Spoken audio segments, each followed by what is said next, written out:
Hey guys, what is going on? It is your fella Kuro here, back with another Templar build, baby. Yeah, that is two in the past couple of days, two in the past week. However, this one is a little bit different. My last build was a melee build, where I approached enemies at a very close distance and attempted to poke them to death with a large stick.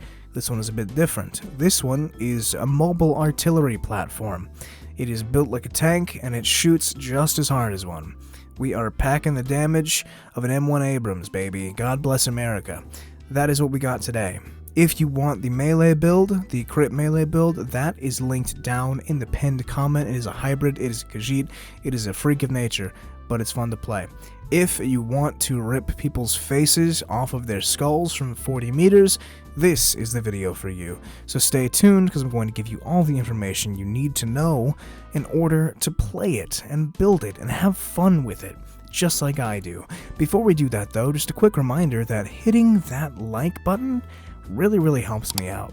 Like, more than you know, more than you even understand, unless you're also a YouTuber, then I guess you do. But it helps a lot, as well as hitting that subscribe button. Also, by the way, hey, did you know I stream on Twitch pretty frequently? I have a schedule now. It's crazy, right? I play this game, I play PvP, I do other things. Hell, I sometimes play other games. It's crazy, I know. In this economy, who would have thought, right? But anyway, guys, that is it for my shilling. Let's go ahead and dive into this build video, shall we? Let's go. Oh, that was it. Easy W. Easy clap. Go. Alright guys, welcome to take 567,321 of Kuro tries to make a build video. I'm suffering and I can't seem to do it right. Hopefully this is the one. We're gonna go ahead and dive on in here, buff up a good little bit. We can't max buff. We have 3 different sets that are going to give us more spell damage and all that good stuff, but we're gonna do as good as we can here. With our Mist Form buff, we have 5,000 spell damage. We have 30% critical, which is it's pretty respectable, because we're not really a crit build. We have 33% on the back bar, which is super helpful for getting us some big heals when we need them. And then we have 10,000 penetration. We also have Major Breach, so overall we have 16,000 base penetration. Very nice.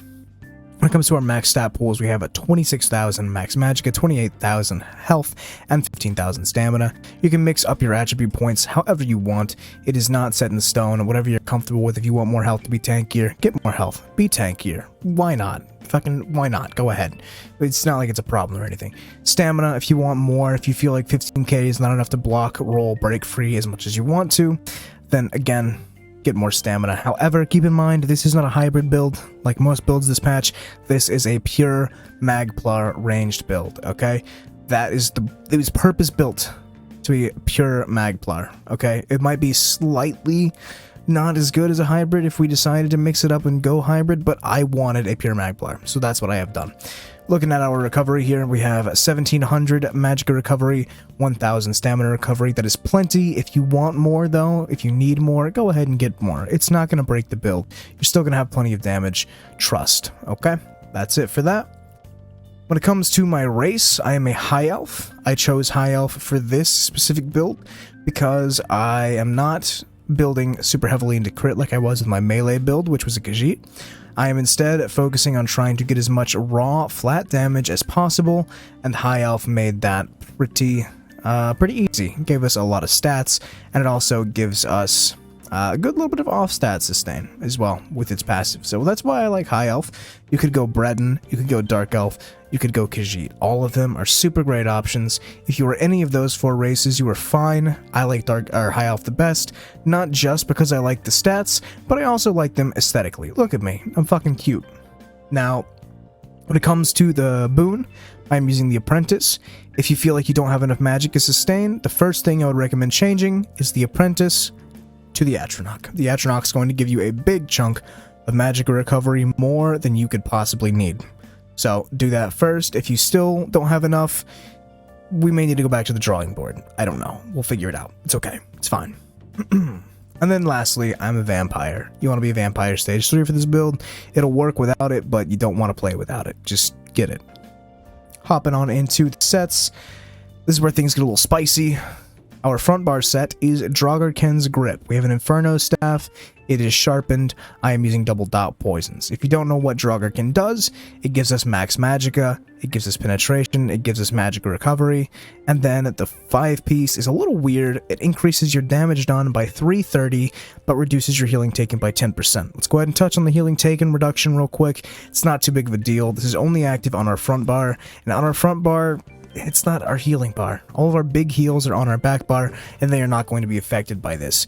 You're going to have a little bit less staying power when you swap over to your front bar, because you're going to die just a tiny bit faster, but you're going to be fine. Trust me, don't let this dissuade you. Now, when it comes to the damage, 330 does not sound like a lot, but this 330 damage applies individually to every single tick of damage we do, no matter how minuscule it is. That means our light attacks, that means our poison procs, that means our dots, that means status effects, that means everything. So if you have 4 or 5 things happening at the same time, you're going to be getting a lot of damage from this set in a very, very short amount of time. There is 0 cooldown. It is actually very strong, and I will explain to you why it is that strong once we get to our skills, so stick around if you want to figure out why. Talk about poison later. It's just double dot poison, like, you know. On the back bar, we've got Rallying Cry. I've got a sword and board, defending sword, sturdy board. You could go with reinforced for more armor if you like that. We have an Absorb Magicka enchant here. Don't know why. It's just kind of there. I would actually like an Absorb Stamina enchant here because if I'm heavy attacking on my back bar, I probably need stamina. So having an Absorb Stam enchant will be nice to just get a little bit of extra stamina. So go ahead and throw one of those there. Or Drain Stamina Poison. Whatever. But if you don't know what Rallying Cry does, this gives us crit, max magicka, and then when we critically heal ourselves while in a PvP area, we gain 300 weapon spell damage and 1650 critical resistance. This gives us damage, healing, tankiness, crit rate, anything you could possibly want in PvP, as well as not being all that great if you're in a group. It loses effectiveness the more people are in your group, and it can get kind of stinky if you got a lot, so keep that in mind. Then for my monster set, this is a little weird, I know, you don't really see many people doing this right now, but yes, I am using Magma Incarnate. I am not using Vigor on my bar. I didn't want to go hybrid. It also didn't really fit. I would have to make sacrifices I did not want to make just to slot and sustain Vigor, so I decided I just wasn't going to. So we're going to use this set right here to get our Minor Resolve buff, as well as Minor Courage for 215 more weapon spell damage, and a little bit of bi-stat recovery. So this set kind of does everything, gives you damage, sustain, and tankiness. What more could you ask for? I know what more you could ask for. Big penetration, big spell damage. If you want those, throw on Balorg, but you definitely are going to have to do something about your sustain, because we're already teetering on not enough as is with this. So keep that in mind. This is how you're going to have the most possible damage. I have played with both now. I like Magma because I feel it's a very well-balanced, well-rounded setup, and I like to play alone, so it fits me better. However, if you are in a group with a few friends, Balorg is probably going to be your best bet. Then we have one trainee here for the health, heavy, reinforced chest. You get this in Stros Makai. If you don't know where it is, just Google Gallant Chain, you'll find it. Then we fill in with Rallying Cry and Draugr on the body, and then we get down here to our jewelry. Let's talk about mythics. There are 2 that I would recommend for this build. Sea Serpent, which is what I am using, and the Marken Ring. We're going to start with why the Marken Ring is good. The Marken Ring is great because it makes us tankier, like you saw before. We aren't super tanky. I don't know if I even talked about my resistances, but they're not very high. When we do have our magma procs, they become reasonable, but they are not fantastic. So keep that in mind. This is a bit of a squishy build, but we do have a sword and board. We can block. We can be defensive when we want to be. You're going to be okay. But we are not super tanky. This will help that a good little bit, as well as give us some consistent weapon and spell damage. It's super nice, and I do love it quite a lot. However, it cannot begin to compete with the damage potential of the Sea Serpent's Coil. This gives us 430 weapon and spell damage, as well as Major Berserk when we take damage while at full health. Now, this is extremely powerful. One of the strongest This is stronger than most 5-piece sets even. This thing is crazy. Big downside is that you get a 40% snare when it's active. Now on a melee build, that could be a problem. But we are not a melee build. We have range. We can pop people from 30 meters away. That is the great thing about this build, and that is why I am using Sea Serpent. If you guys watch my melee magplar build, you guys know that I said I did not like Sea Serpent. It was because I was trying to jab people. I'm not trying to jab people anymore. I'm shooting them. I'm sniping them. I'm quick scoping them from across the map. That is the objective here, and this helps make sure that is a little bit easier to do. However, you can still really fuck yourself with the snare if you have to get away from danger. You can still die a painful death, because no matter how much Swift you stack, which I am using all Swift as well as Celerity, you're still going to be a little bit slower than normal. So that's where Mark and Ring comes in. You could go with Mark and Ring and go 3 infused with Celerity and still have more speed than you will have with Sea Serpent. So, you know, that's why that's a good option. But the thing is, for Sea Serpent to proc at all, you have to be able to get up to full health. If you are being surrounded by 7-8 people, odds of you actually hitting full health are kinda low, so it might not proc, and you may be able to take full advantage of this 3 Swift at the same time. It's kind of a give and take, so if you have both, I'd recommend you try both and see which one you like more. But if you don't have either and you're going to go farm one of them, I'd say just grab Sea Serpent and take your chances, because once you see the damage potential of this thing, you'll fall in love. Let's talk about traits. Once again, I'm using 3 Swift on the jewelry with spell damage enchants. If you are using the Mark and Ring, I would start dropping Swift. You could go 2 Swift, 1 infused, you go 3 infused, just get that big 300 spell damage. Do whatever you want there. Find your comfort zone. When it comes to traits here, I am doing... I'm stacking Sturdy currently because light armor increases the cost of block. I want to kind of outweigh that a little bit with some Sturdy, help me out. This is a 5 light, 1 medium, 1 heavy build. That is where we're getting a lot of our penetration as well as some of our crit chance, and I like it this way. You could go 2 medium with your monster set. However, I liked the idea of 5-1-1. You can, there's not really much you can do because these are both light sets, but you can mix and match between the 1 trainee and the monster pieces if you want, but not really a whole lot you can do. But yeah, I'm going for as much Sturdy as possible because I like to block. However, one thing you could also try is going Divines to increase the damage of your boon, but that will make your sustain a little worse if you try to block, because your stam is going to run out real quick. It's going to run out real quick, so if you are not, if you're alone, I don't recommend it. If you have friends, you can give it a go. But yeah, that is it for that. All of my armor does have triglyphs. Every last piece. I recommend this. It's the most stat dense you can get, and it works very well for this build. We don't have any points in stamina, yet we have a really respectable stamina pool. So do this. I know it's going to hurt your pocketbook, but it's worth it. That is it for the gear. Let's talk about the skills, starting here on the back bar, because it's the most simple, straightforward. We have Honor the Dead. This is our burst heal. Use this at low health. Don't use it when you're at high health, please, unless you are intentionally, like, just, you know, 80% health and you really want to get a Sea Serpent proc, you know, that's going to be something you're going to learn how to work and deal with and play around as you get better at the build, more accustomed to playing with Sea Serpent if you haven't already. But to begin with, don't use this unless you are low health. Otherwise, your sustain is going to take a big hit. Then we have Elusive Mist. This is our mobility. This is our get out of jail card right here. We're going to go ahead and pop this when we got a lot of people around us. It'll make us tanky, make us quick, get behind a wall. When we come out of it, we have a passive that gives us 300 weapon spell damage, so we're going to have more damage for healing ourselves. We're going to do bigger heals right after coming out of it. As you can see, 12,000. If we wait a second for that to wear off, we're going to go down to 11,000. So, not a huge difference, but it is a noticeable difference. I'm sorry if I'm stuttering. I'm a little tired. It's 12 a.m.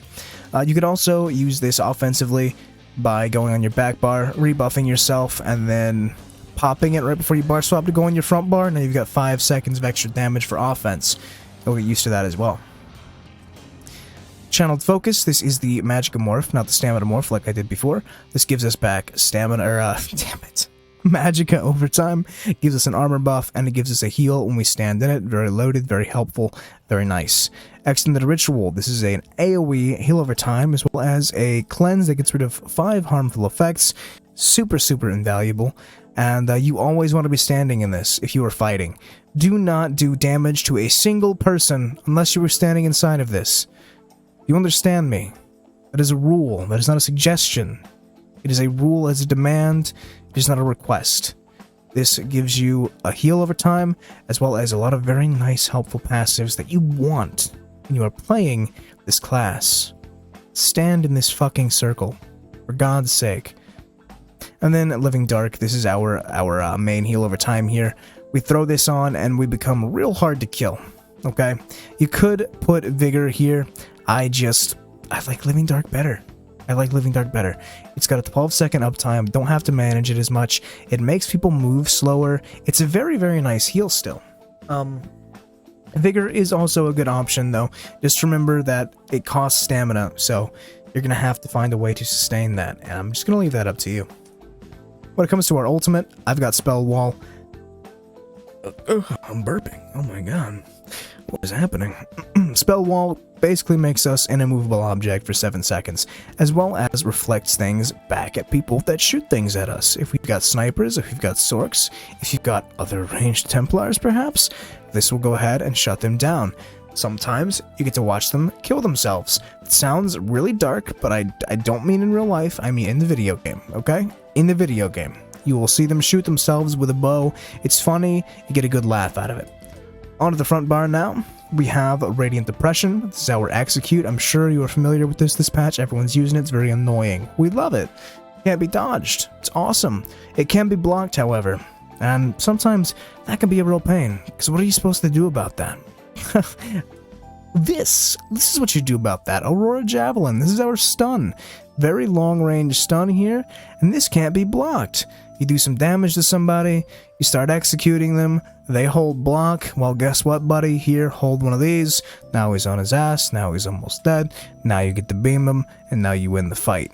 Easy peasy, game over. It's a W. We're going to skip this skill, and we're going to talk about Reflective Light real quick. I'm using Reflective Light because of a few reasons. This is primarily a utility skill on the build.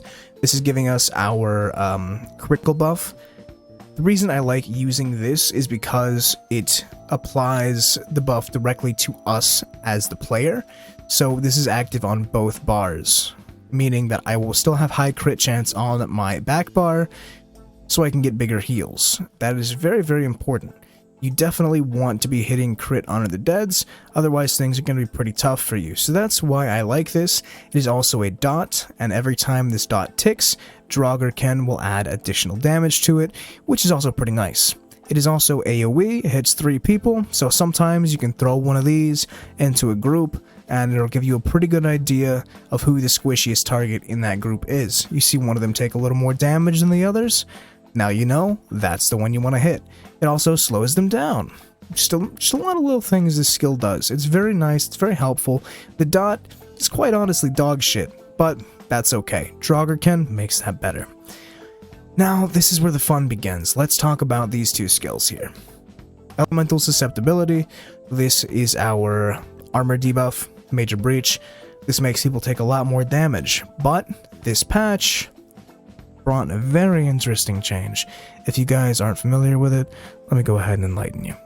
Every 6 seconds while this ability is active, the enemy is afflicted with the burning, chilled, and concussion status effects. Those are the 3 primary elemental status effects. Now, not only does that happen once every 6 seconds, it also happens when you apply it. So look at all that damage, and all I did was cast a free skill. You see that? 3 different damage ticks. And all of those are increased in damage by our Draugr. Makes it very, very strong. Burning is a dot, so that's going to give us 4, I believe, 3 or 4 different dot ticks, all of course buffed by Draugr. Chilled, I think, makes people do 5% less damage, and it is a instant direct damage attack when it is applied. which also gets buffed by Draugr, and then Concussed makes people take 5% more damage, and is also a direct damage when it is applied, which also gets buffed by Draugr. So yeah, we've got a dot. They do less damage to us, we do more damage to them, not to mention they have less armor, so again, we do more damage to them. And that happens every 6 seconds, as long as this is active. And you can spam it as well. It's not going to do as much damage as a proper spammable, but if you are trying to conserve some magicka and just kind of poke someone from range, you know, playing it safe, this is an entirely valid way to test the waters. I have done it, and it works. Sometimes you get, you know, triple crits, and they start hurting more than they really realize they are. So yeah, that's why that's fantastic. And it combos super nicely with Crushing Shock. Now, Crushing Shock is very similar in that 3 different things happen. This deals 262 flame, frost, and shock damage every time we use this. Now, this doesn't sound great, but keep in mind this isn't buffed up. It'll go up higher. With just our major and minor buffs, we're looking at about 3k per tick. When we are fully buffed up in a perfect situation, it's going to be about 4k, so a 12k overall tooltip. Each individual bit of damage from this is impacted by Draugr, so we are getting 3 times the Draugr bonus on this one skill, which makes it very strong. That's about 1.2k free damage if we are going off just what the tooltip says, 1.3k even. But remember, Draugr is actually before all modifiers, so it makes it do even more damage, especially when we have things like our Sea Serpent proccing.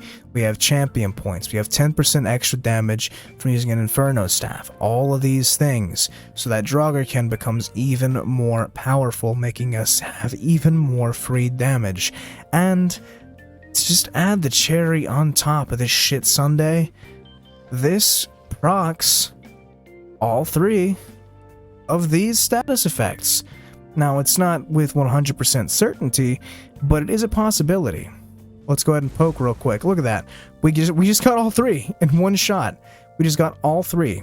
So, what that means is that we had 3 ticks of the initial shot of Force Shock, a Crushing Shock, whatever it's called, plus 3 Draugr. Then, we had the dot application of Burning, the direct damage of Chilled, the direct damage of Concussed, plus an additional 3 Draugr. And if you get really lucky, maybe you'll get it's not happening, a poison proc like that. We're using double dot poisons. That's 2 different dots that apply instantly, and you know what those dots do? They get affected by Draugr.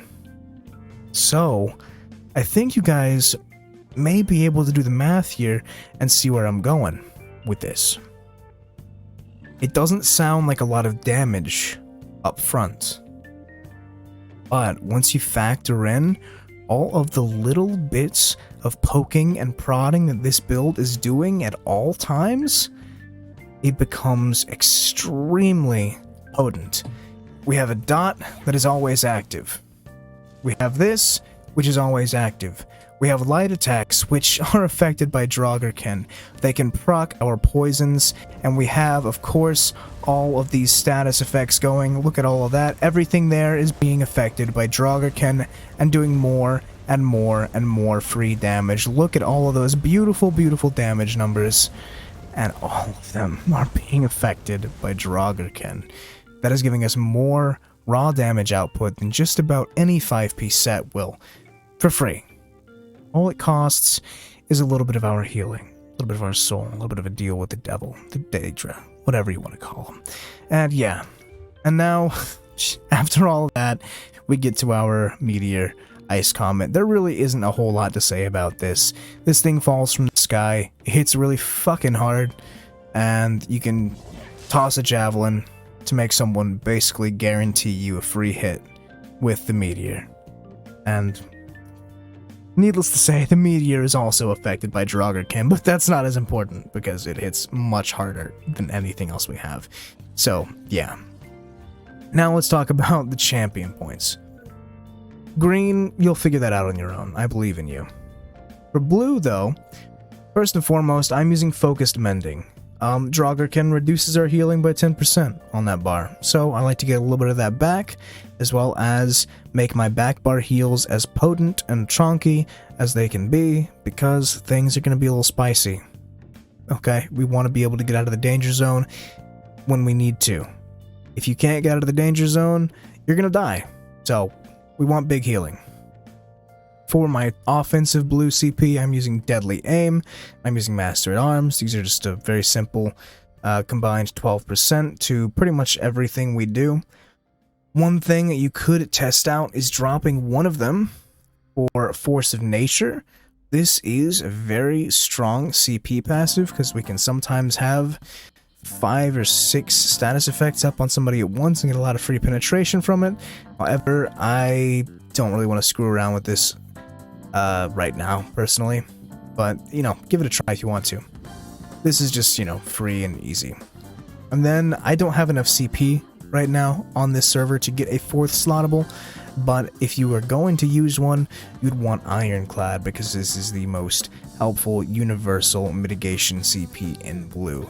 Or, you could full send and go for more damage, and get, say, Thaumaturge for more dot damage, whatever you want to do. One thing that is extremely important is to get the Flawless Ritual CP passive here. This increases our chance to apply our magical status effects. We want this so that way we can get more Draugr procs. And, you know, grab this if you have the points for it. It's kind of where all my extras went. But yeah, that's the blue. On to the red.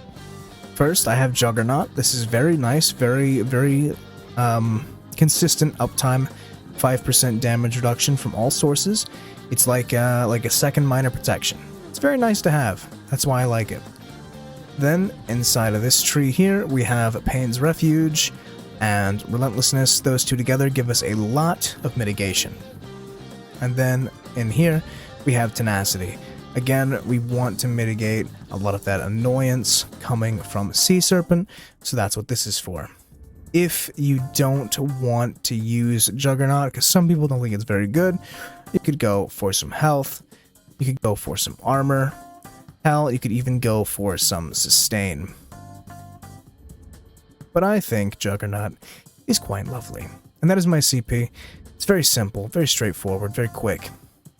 Let's talk about consumables now. We'll talk about poison first, because it's right here. Poison, simple double dot poison. If you wanted to, you could use a double hot poison. I don't have one. I wouldn't recommend it anyway, considering our front bar heals are already going to be kind of scuffed. But double dot poison is very, very helpful. Remember, I don't want to say it over and over again, but Draugr, baby, Draugr. It's very nice. It's very nice. Very long uptime on this as well, so they're going to be taking extra Draugr damage for quite a while. Then, coming into the food, my food of choice for this build is Orzorga's Smoked Bear Haunch. Very, very expensive food, gives us health and all 3 recoveries. The health recovery is negligible, but the Magicka and stamina recovery are very, very nice. If you can't afford this or just don't want to buy it, you can get yourself some Bewitch. No, that's this one, isn't it? Yeah, no, it's called Jewels of Misrule. It's basically a slightly weaker version of this for a fraction of the price.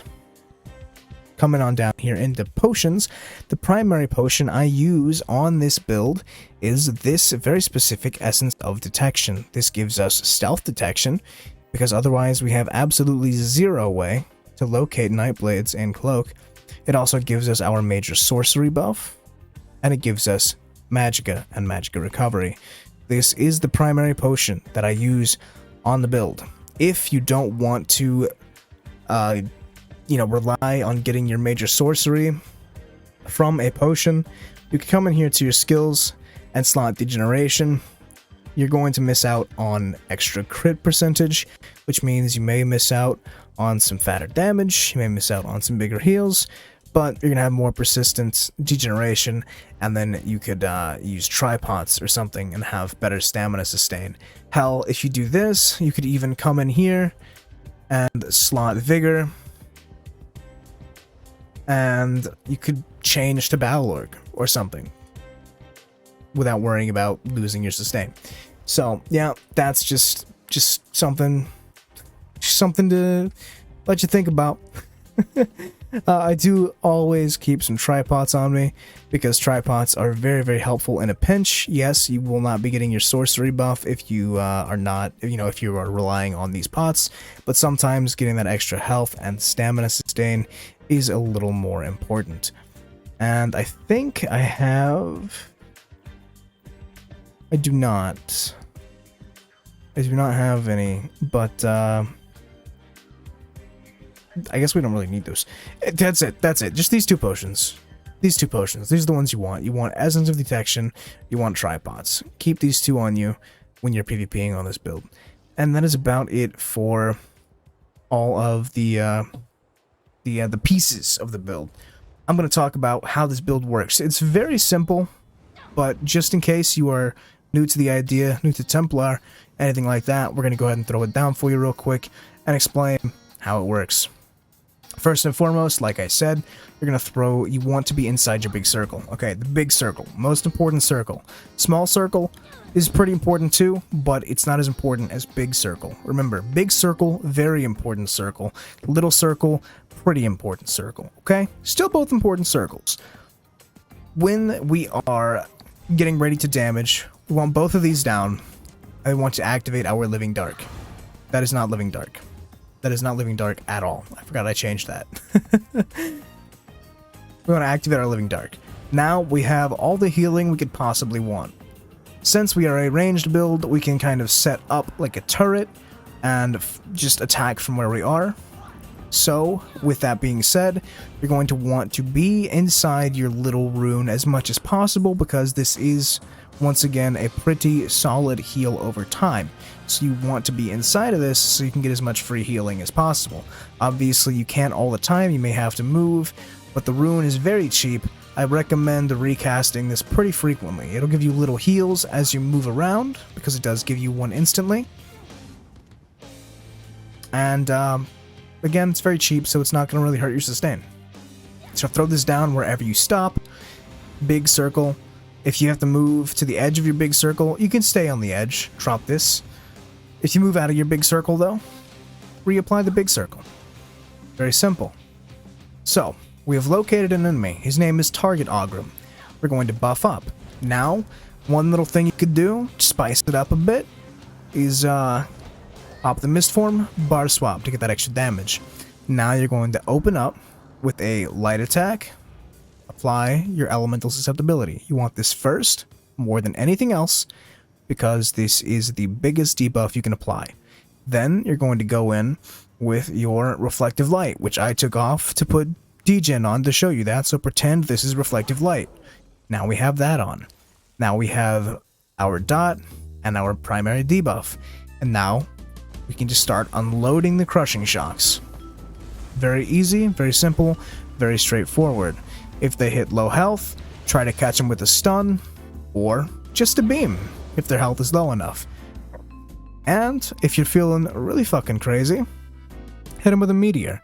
So let's go over this again. Let's try it again, shall we? Alright, you've just entered PvP. Oh look, there's an asshole. But my circle's down. Boom, we're buffed. Swap over. One of these. Go ahead and toss that bad boy, stun him, do some pokes there, zap him. Now he's dead. The Ogrim has 66% health left. Pretend he's not there. Pretend he's dead. He just died. We won the fight. The fight is over. We're all good. We're bueno. It's over. We win. That's a W for us.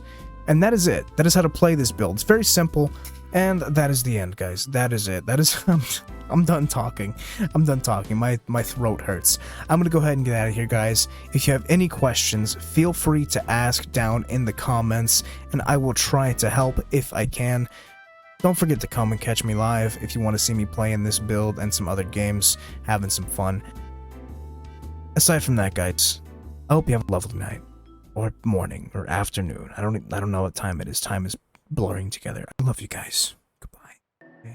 Okay. Get me to the altar, like a fire.